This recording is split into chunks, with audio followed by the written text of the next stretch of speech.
Hello everyone and welcome back to a new session. This session is gonna be about chapter 6, which is functions. We're gonna speak about um, uh, the idea behind functions and why would we want to break our program down to separate functions and defining and calling functions, how to send data into a function and how to pass data by value versus by reference, and how to return values from from a function. We're going to speak about local and global variables, static variables, default arguments, and finally overloading functions. So let's go ahead and start with the idea behind function. So what is a function? A function is a collection of statements that perform a specific task. So if we want to define it, what is a function? A function is a collection of statements, and that collection performs a specific task. The smaller the function is, the better it is. But sometimes you have no choice, and the function has to be big because the responsibility or the task it performs is big. Um, they are commonly used to break your program down or your problem down into smaller manageable pieces. So you're gonna have a big task, you break it down into smaller pieces. This way, if one piece breaks, then it's easier to replace, easier to pinpoint, and easier to debug. Instead of looking at a big piece of code, you're looking at small piece of the code where it has a specific responsibility. Um, So this is the general idea behind a function and why would we want to break our program down to functions. So far, you have seen a function. This is a function. Int main is a function where our program starts. This would be the entry point of any C++ program. This function has a name, has an input set or parameters list or arguments list, and it has a return type. So you can think of it as input and output. So every function has an input and has an output. The input can be empty. The output also can be empty. It can be void. In this case, in this main, they take no inputs and they return an integer. So far you have experienced having one function, something like this, statement,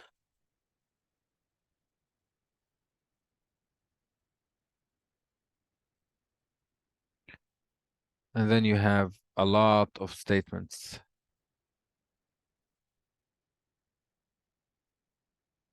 Interesting.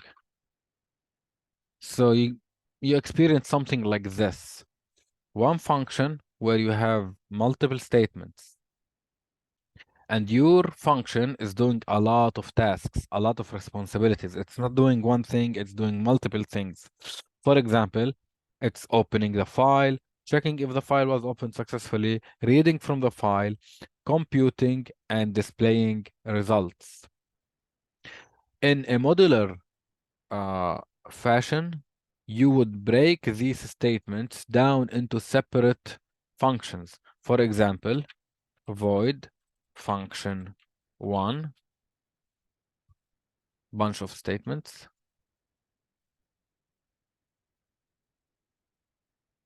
Then function 2, function 3, also bunch of statements. And then main will have some statements, and then it will call function 1, execute. Function 2, execute. Function 3, execute. So if I know for a fact that this function is responsible for reading,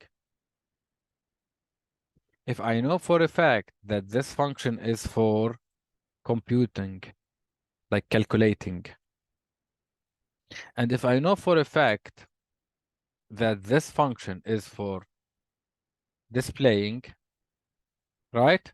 Then anytime I have a problem reading from the file, then I know where to go. Because I know for a fact that this function is responsible for reading from a file. So anytime something is wrong with the file is not opened successfully, and there's an error message on the screen that says file wasn't opened successfully, I know right away where to go. I go to function one. If there is a problem in displaying, I know where to go. If there is a logical error in the computation, then I know where to go. So this is one advantage for breaking my program into smaller pieces. One advantage is debugging and readability of the code, making it simpler. It's a way to simplify my program. Another advantage is um, this function has some like 5, 6 statements, right? Some functions have much more. So without functions, every time I need to read it from a file, I need to write these 6 statements. And again, some functions are much more. So anytime I need to do this task without functions, anytime I need to do this task, I need to write all these lines. However, with functions, anytime I need to do this task, I only write one line, which is calling the function.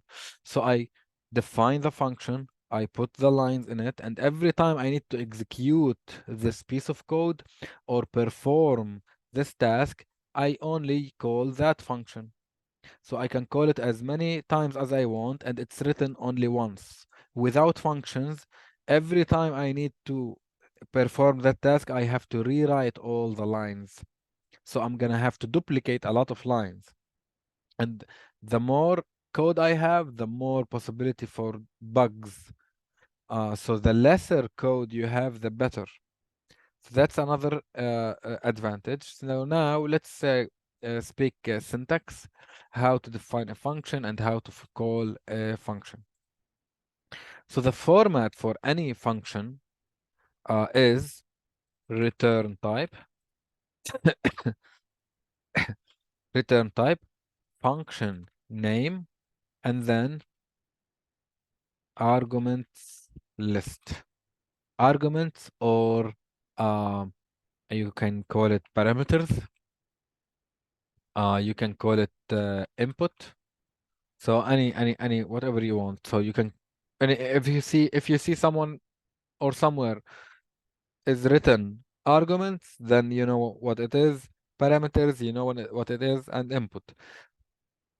So return type, function name, and arguments list. When you define your own function, you can give it the whatever name you want. Main, we did not define it, so I can't give it any name I want. It has to be main, and it has to be smaller m, not a capital letter. It's case sensitive. Excuse me. So, with that being said, I'm gonna start with a void function. A void function means it's a function that doesn't return anything. Return type, return type is the data type of the value that this function returns. For example, in main, the data type that main returns once it's done is an integer. So I call return 0 at the end. 0 because it's an integer. If I return the string 0, it's not gonna like it. It's gonna say, hey, main is supposed to return an integer and you're returning a string. So, excuse me. So at the beginning, I'm gonna type void. Void means this function doesn't return anything. And then I'm gonna give it a name. I'm gonna say my first function. I'm gonna open parentheses. Also for this example, I'm not gonna give it an input.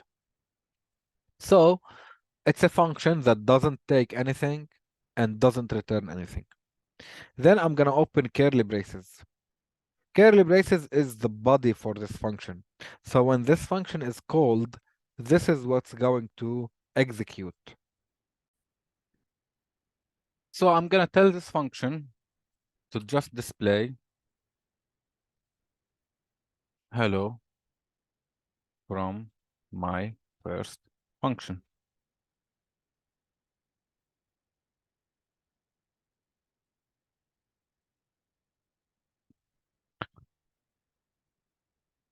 So this is my function. This is the function body.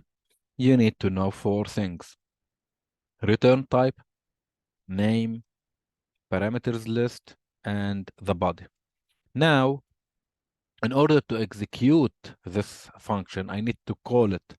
There is a function call. A function call is a statement that causes a function to execute. This function definition contains uh, the statements that make up the function, and then I'm gonna call this function to execute this function.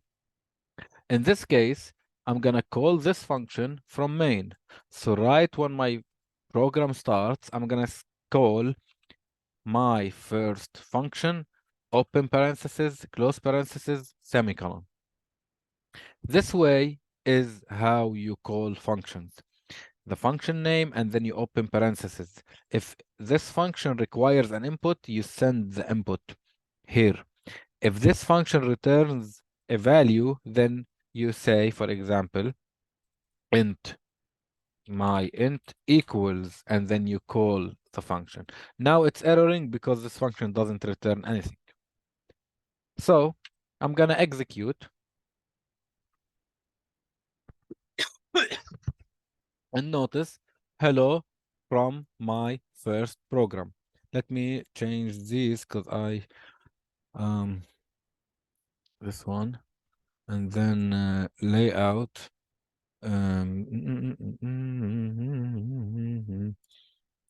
let's do 300 more 500 and 400 and then height is 20 maybe. All right. So hello from my first function.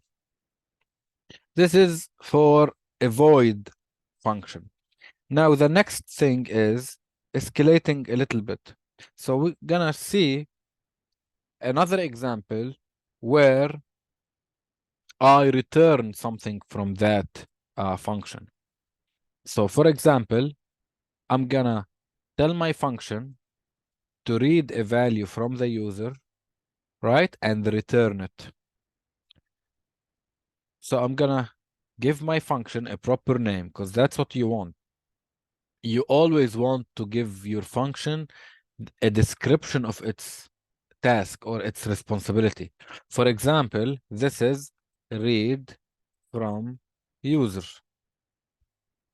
And this will return an integer. I'm gonna read it from the user an integer and return it. So hello from my function. Please enter your value. Cn into L return value and then return L return value. Now I'm gonna declare it integer L return value. So what I'm doing in this function? In this function, I'm declaring a variable. I'm greeting the user. I'm asking the user to enter a value. I'm reading the value into a variable, and then I'm gonna return this variable. And the return type is an integer. So now, in main, I'm gonna tell main, hey, uh, integer L value from user, for example. And then I'm calling the function. So basically, this approach is a boss worker approach. I have a boss function and I have a worker function. So the boss function is calling the worker function and expecting a value in return. So main is telling read from user, hey, execute, and whatever you return, I need the value to be in this variable. Now that main called this function and this function is done executing, I can use the value the way I want. In this case, I'm going to display it. So run. Hello from first function. Please enter your value. I'm going to enter 10. So now I see 10 because main received 10 from the worker function and displayed it on the screen. Notice I can start with F10. Now, if you recognize now, you have a step into. So you know F10. And now you're going to learn about F11. F11 is a step into the statement, not over the statement. So F10 will jump to the next line, stepping over the statement. F11 is stepping inside the statement. So now when I hit F11, notice the control, the yellow arrow, the control goes into the function, inside the function. Now I can step inside my function using the F10, and I can hover my mouse over values, and I can see those values. So now, for example, I hover my mouse. Notice when I reach a return statement, I hit F10, it goes back to main. So notice the control is back to main. So now, whatever read from user returned was assigned to this variable, and now I'm displaying this variable, which is 10. Boom. So this is another example. Um, you can have multiple functions. You don't have to have only one function. For example, I'm gonna have a function that returns nothing and is called display. And this display takes an integer. So I'm gonna send it a value. A stands for argument. It's just a standard for me. Anything local, I prefix it with L. If it's an argument, I prefix it with A. So display, what I'm gonna do? So display, back to the rule, there are four things that I need to know in a function. The return type, the function, the parameters list, and the body. So what do I need? So what do I know about this function? I know that it returns nothing. I know that it's called display. That gives me a hint about the um, functionality or the responsibility or the task of this function. And I see in the parameters list only one integer. It's an integer and it's called a value.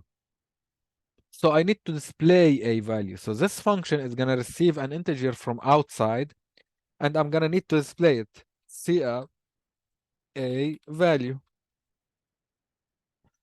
So now back to main. Here, instead of main doing the work, I'm going to call a worker function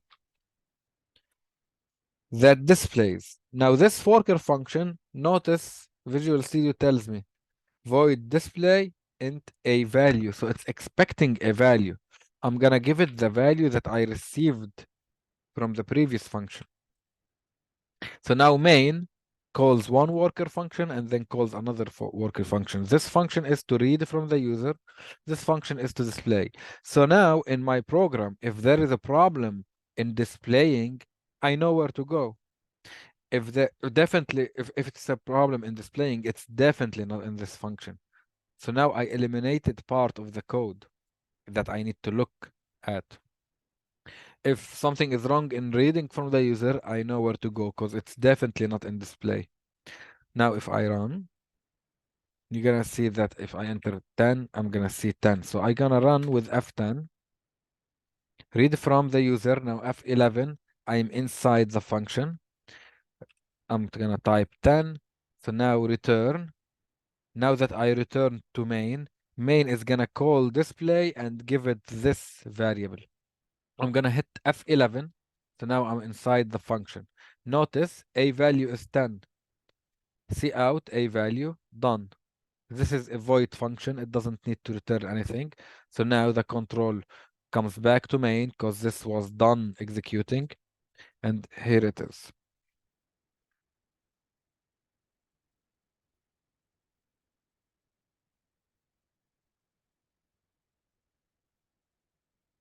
Next thing you need to know is called function prototypes.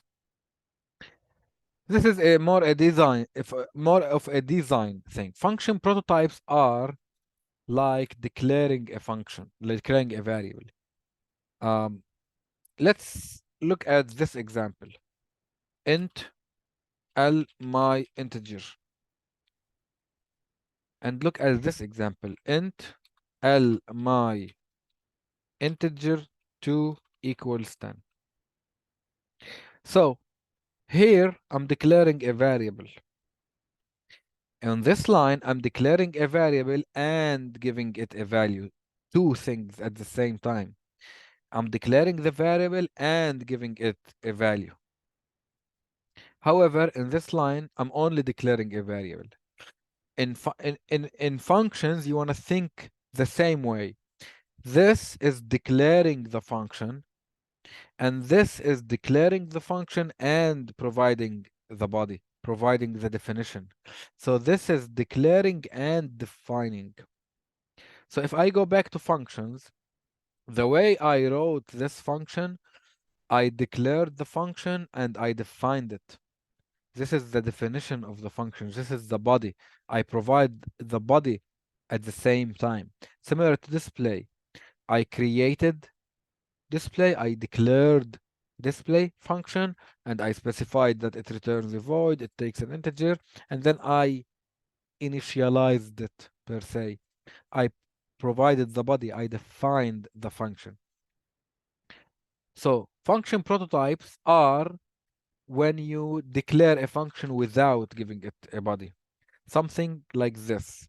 So notice at read or read from user. I'm gonna remove the body, only the body, the curly braces, and then I'm gonna give it a semicolon. Semicolon means it's a prototype. So this int read from user is declaring the function without defining it. Like here, declaring a variable without defining it. I'm declaring a function without defining it. I'm telling the compiler there is a function that returns an integer called read from user and takes nothing. Point. I'm telling the compiler that it exists, but I didn't provide its body yet. The standard or the rule of thumb is this is main. Prototypes go above main and bodies go below main, like this. Now that I declared the function on top, notice this green line is gonna say function definition for this is not found. So it's telling me you created this function, but you didn't provide a definition for it. You didn't provide a body for it. So I'm gonna go ahead below main. I'm gonna say, you see this function int read from user open parentheses. Now I give it the body. So now the compiler knows that these two are related. Later, when it becomes complicated and more code added to it, you're gonna notice that prototypes go in the header file and definitions go in the source file. So header files, source files. Resource files are like images, if you have images, audio files, um, like translations, if you have like if your application is deployed in two different countries and then based on where it's installed, strings will be translated, like the screen, the buttons, the text on the screen. So those will go in resource files. So back to this. This is the prototype and this is the body. Nothing changed when it comes to the behavior of the program. Nothing's changed. It's the same. I can step inside this. If I say go to definition, it goes to definition. If I say go to declaration, it goes to declaration. Okay? I'm gonna do the same with this one. I'm gonna say semicolon. Notice in the prototypes, you don't have to give the parameter a name. So I'm just declaring it. I'm just telling the compiler there is a function called void. There is a function returns void called display and takes an integer. Now I'm gonna go ahead and provide the definition. I'm gonna say void display int. Now I have to give it a name. Why? Because I need to reference that input.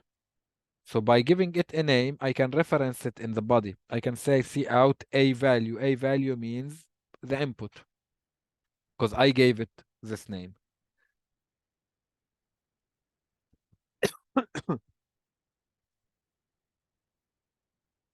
Another advantage of prototypes is that the compiler is top to bottom.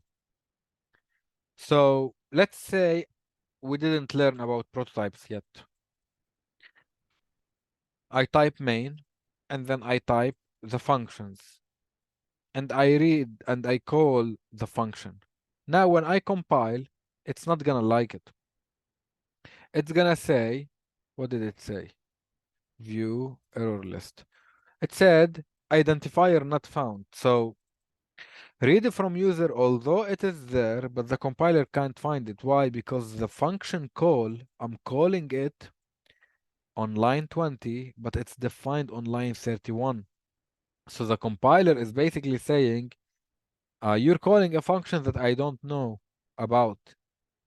I don't know about it yet because it was defined on 31.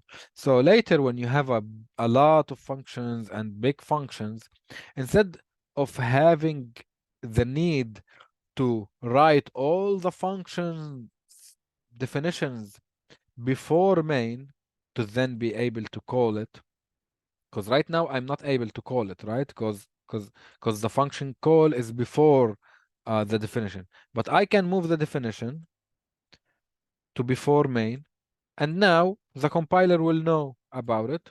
Oh, I forgot about this piece. So now the compiler knows about it.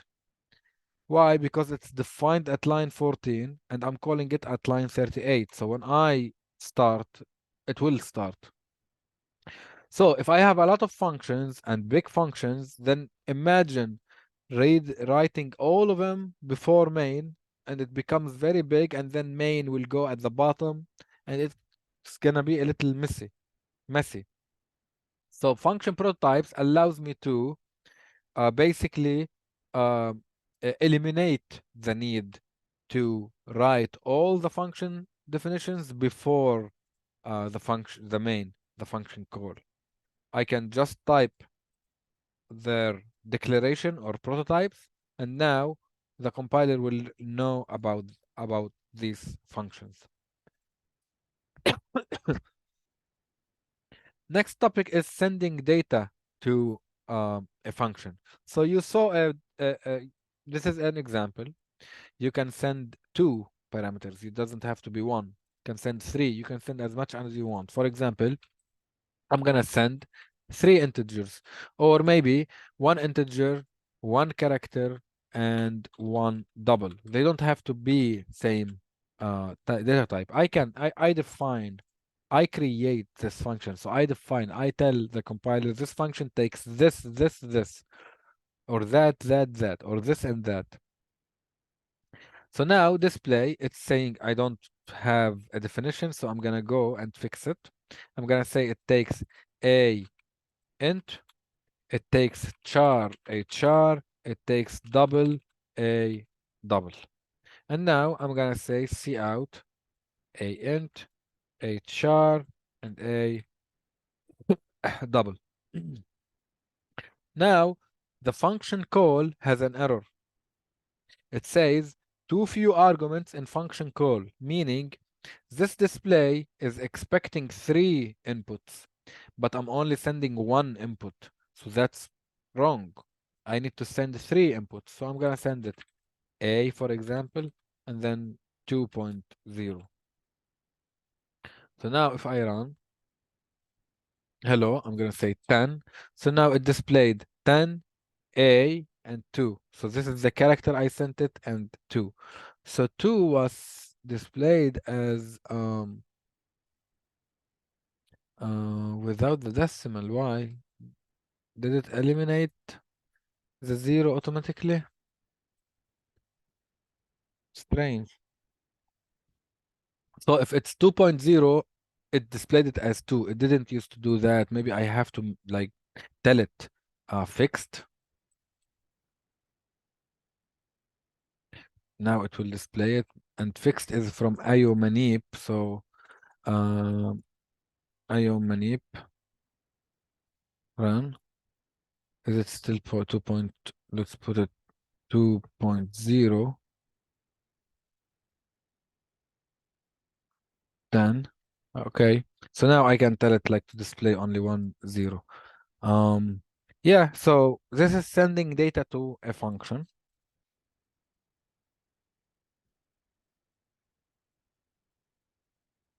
and passing multiple arguments. Next, you need to know about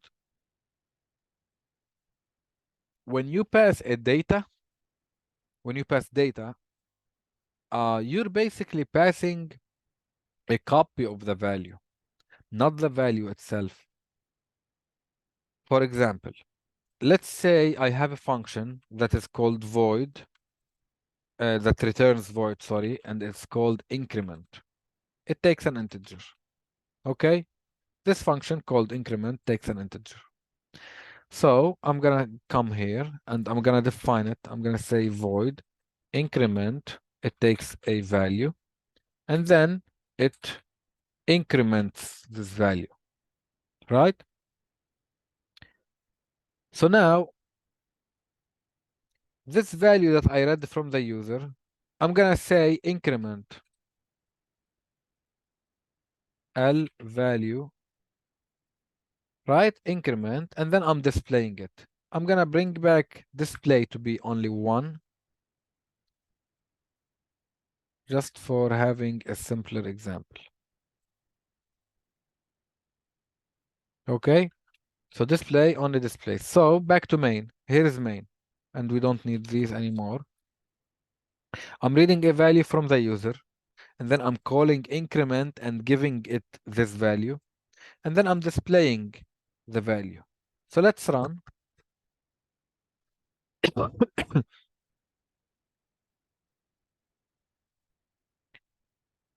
Increment. So integer, increment, void, increment,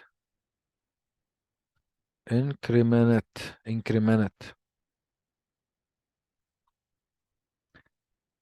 Uh, now go. So 10. Notice it's 10. So F10, I'm gonna start over.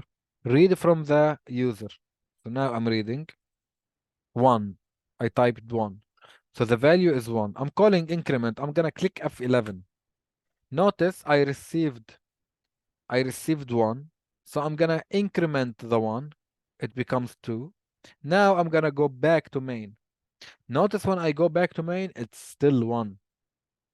So when I call a function and give it a value, I'm giving it a copy of the value. I'm not giving it the one and only value. I'm not giving it this variable that was declared in main. I'm giving it a copy of the value, similar to display. When I call display and give it L value from user, I'm giving it a copy of this value. I'm not giving it the value itself. So whatever increment did to that value, it did it to the copy. It didn't do it to the original variable. So that's something you need to know.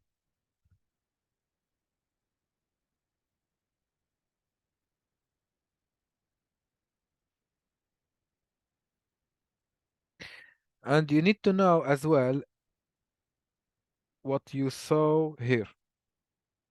Here. This is called a return statement. The return statement causes the function to end immediately. So anytime this gets executed, this is it for the function. Done. Meaning, if this was called here, for example, these will be ignored.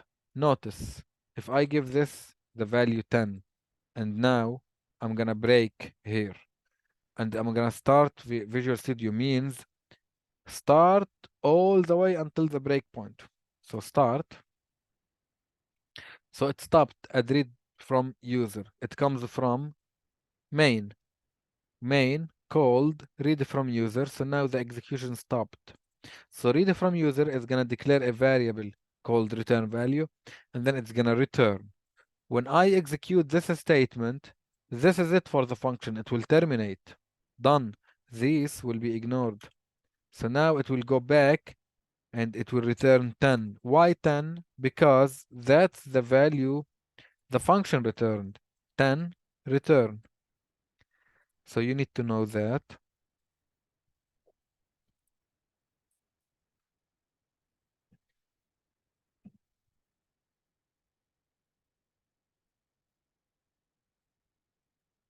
And the book speaks about returning a value from the function, like this example.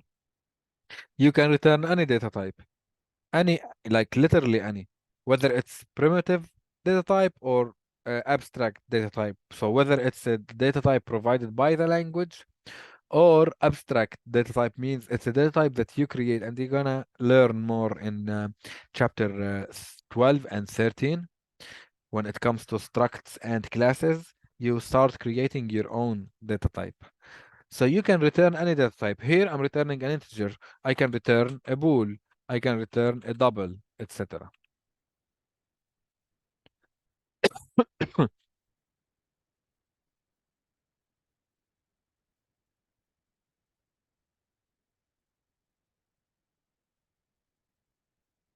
There are a lot of good examples in the book. Huh?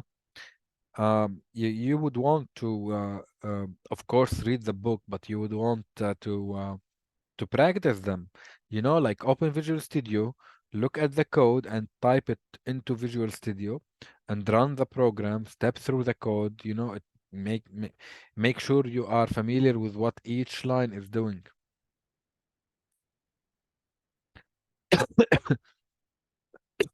You can type a function that returns a Boolean, and those functions are very efficient and useful in if statements. For example, um, I'm gonna write a function that returns a Boolean, and I'm gonna call is even, and it takes an integer. So this function takes an integer and returns a Boolean. The Boolean is whether the input is even or not. So I'm gonna go to after main. We don't need increment anymore. It was a proof of concept, so I'm gonna remove it. So now is even. Is even, I'm gonna say it's a bool is even, and it takes an integer, a value, and then I'm gonna say return whether a value modulo 2 uh, equals 0. So if this is true, it will return true. Yeah. So basically here what I'm saying is um I'm telling it return this expression. What is this expression?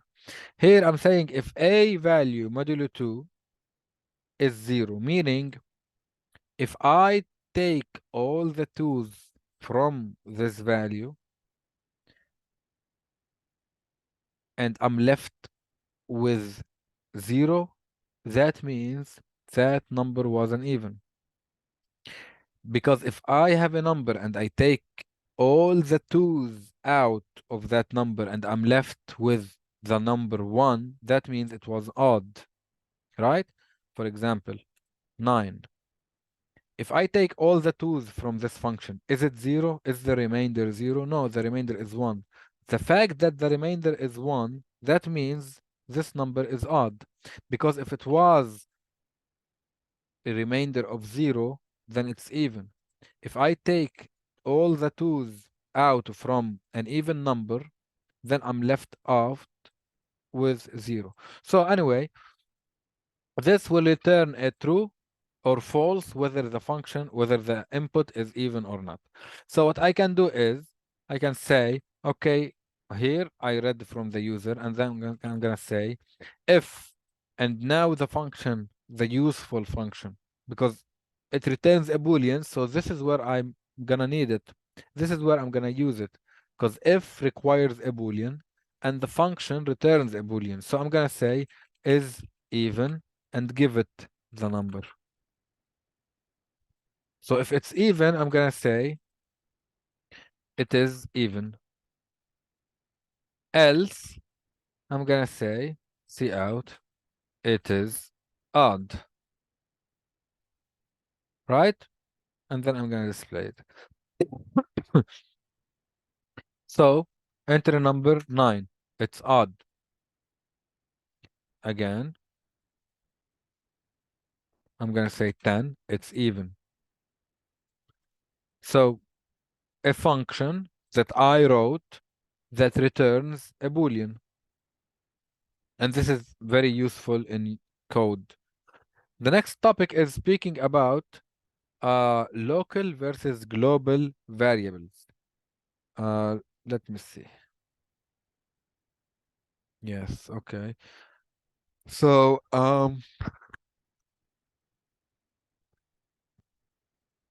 this is related to the variable scoping rules. So basically you have local variables and global variables. This is my main, for example.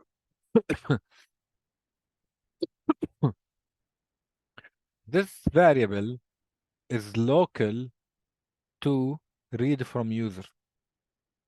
This variable is not accessible outside this function. It's created locally to this function. Similar in main. This function or this variable is local to main. I cannot use value from user outside main, meaning I can't come here and I say, for example, at this point, see out this variable. It's gonna say I don't know what you're talking about. Why? Because this value or this variable is local to main, so nobody is able to access it from outside this scope. But then you have what's called global variables. So global variables are variables that are created at this level. Int global var equals 10. This global var is accessible from anywhere, is accessible at this level and anything below it, meaning inside main, inside read from user, inside display, inside is even. Notice when main starts, I'm gonna display it and I'm allowed to do so. Again, I'm gonna display it in read from user. I'm gonna display it in display and I am allowed to because it's a global variable.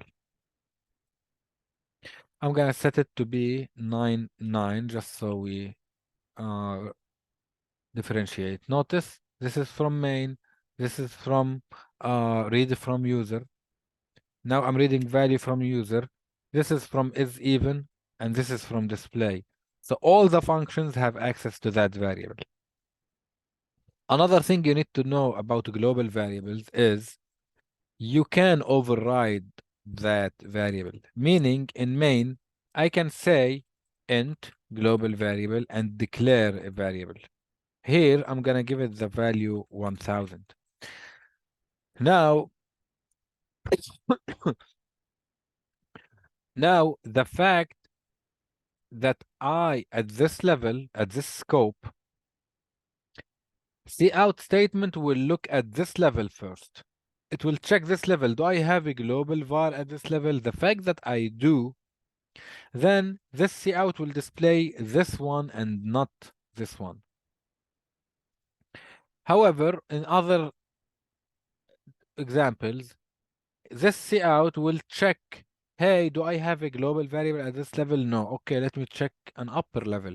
Do I have a global variable on upper level? Yes. Okay, then use it. So it's gonna use the first one it finds. So notice main is gonna display 1000 and not the 99. Read from user displayed 99, but main displayed 1000. So that's good to know. You can have the same variable name, global versus local, but anytime you use it, it's gonna try to find local first, and if it can't find local, then it escalates to an upper level and search for it. If it goes to all the levels upper above it and it doesn't find any, then it's a syntax error and it will not allow you to build the program.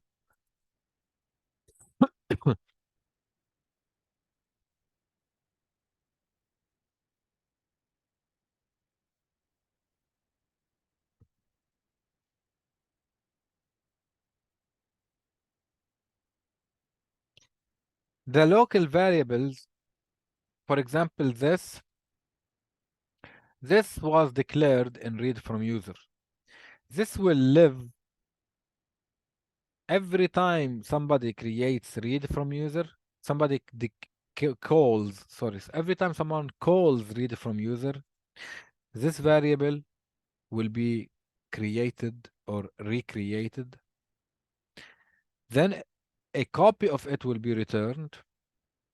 And once the function finishes, then this variable is destroyed, is dead. Similar to here. This variable was declared when main was called, when main started. When main finishes, this variable is gone, is dead, will die. The compiler will let go of it.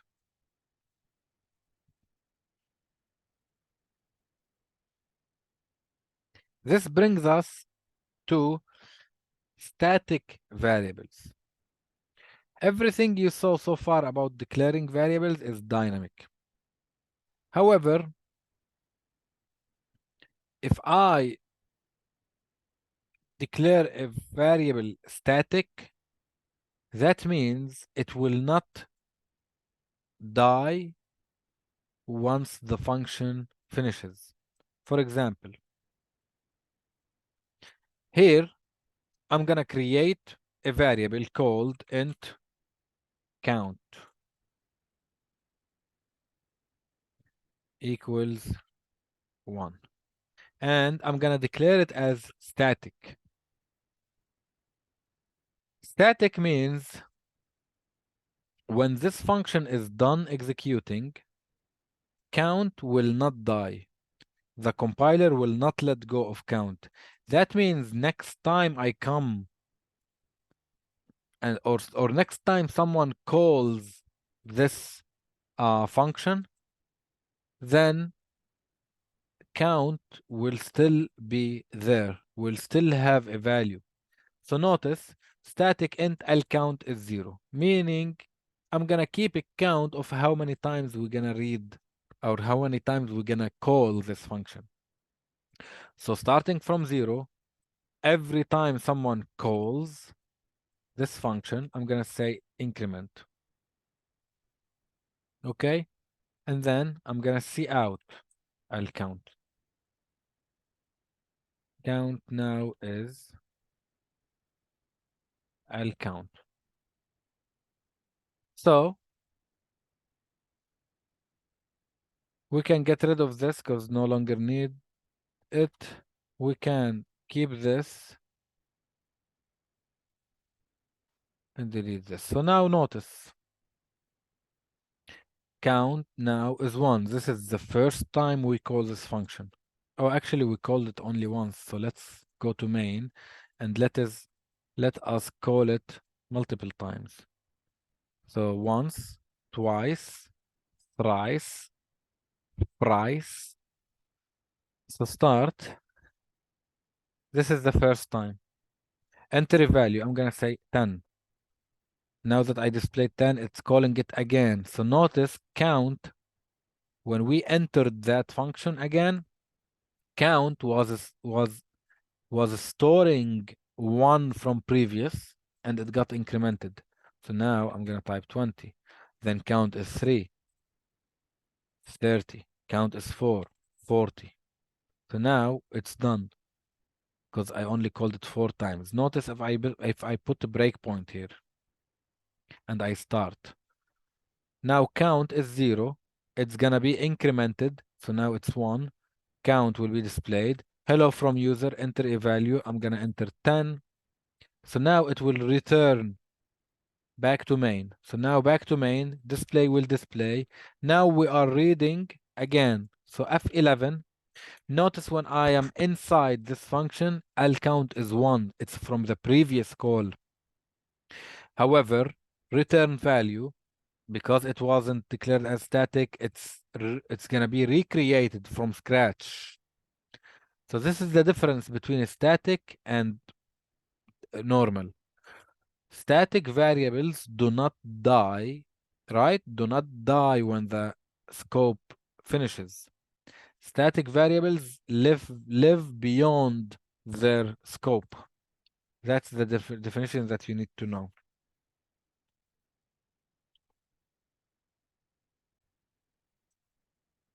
Next topic is default arguments. So default arguments are passed to parameters.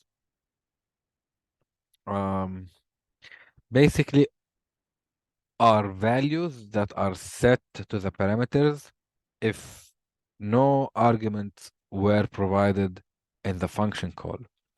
Meaning, let's look at display. You see display? It takes an integer.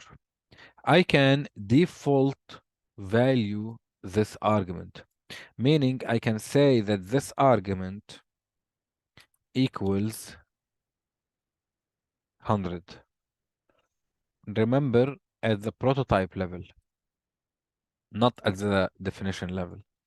So at the prototype level, I can say int equals 100, meaning if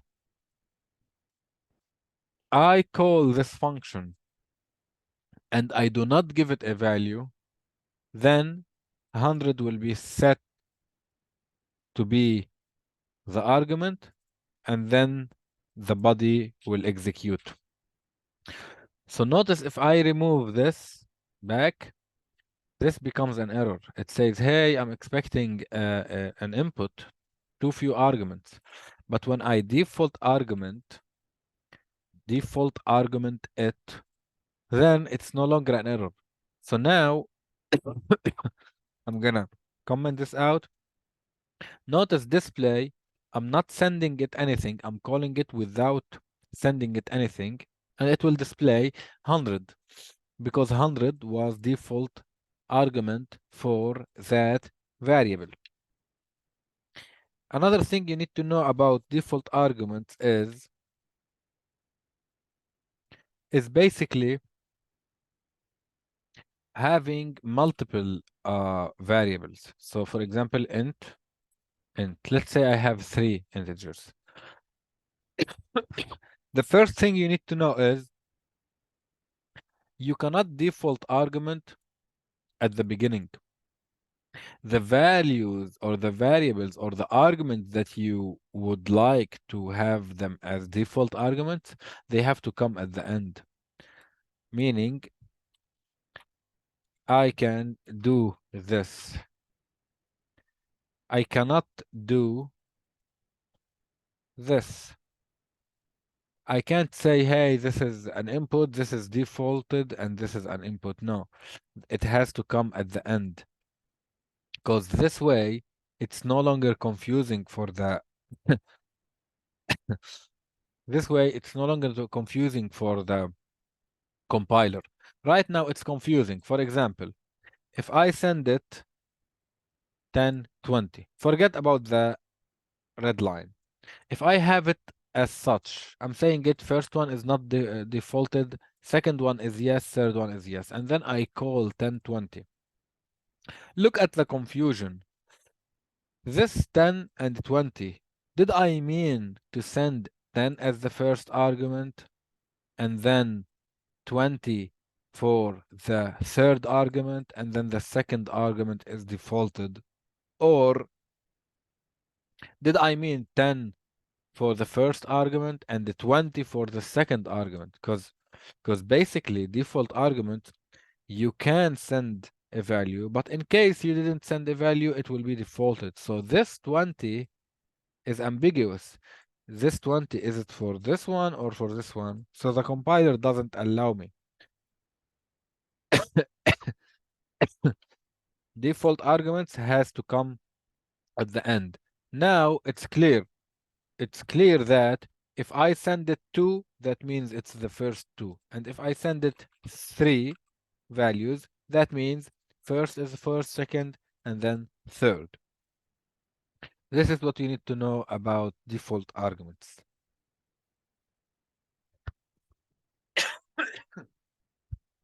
The next thing you need to know is, next topic, is the difference between pass by reference and pass by value. So right now you learned about pass by value. This is pass by value, meaning pass a copy of the value. However, you can pass by reference. Passing by reference means whatever this function does to the variable, it will reflect the original value, the original input or the original variable. Example.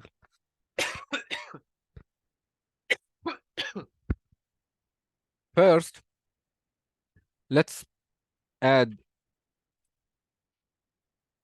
called increment like earlier.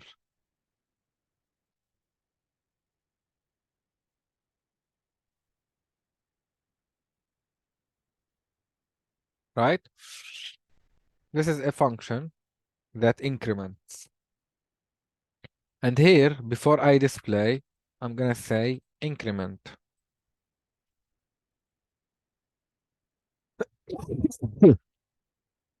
Excuse me. Whew. So increment is by value, right? So now when I send 10, increment will increment it, but it will not reflect the original value, so it will stay as is, and then display will display it as is. Notice if I add ampersand, it becomes pass by reference. So I come here and I say int reference instead of int. So the data type is int reference, a value. Notice now, I'm gonna stop here. Notice when I hit 10, I'm gonna call increment. The value is 10. However, when increment executes, the value becomes 11. So whatever increment did to that value, it reflected the original variable. So that's the difference between pass by reference and pass by value. Pass by value meaning passing a copy of the variable. So whatever the function does to the variable, it will not reflect the original value. And then pass by reference meaning whatever the function does to that variable will reflect the original value. The last topic we need to go over is function overloading. Function overloading means having two or more functions that have the same name as long as their parameter lists are different. Meaning, look at this display. I can have another function called display as well, as long as the arguments are different, meaning this one takes character. This one takes double, for example. So let's go define them. We have one that takes integer, one that takes double, what that takes character. So this is char.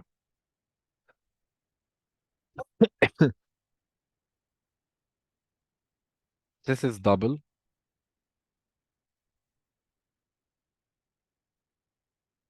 And then I'm gonna add a cout statement just so you can see on the screen and differentiate.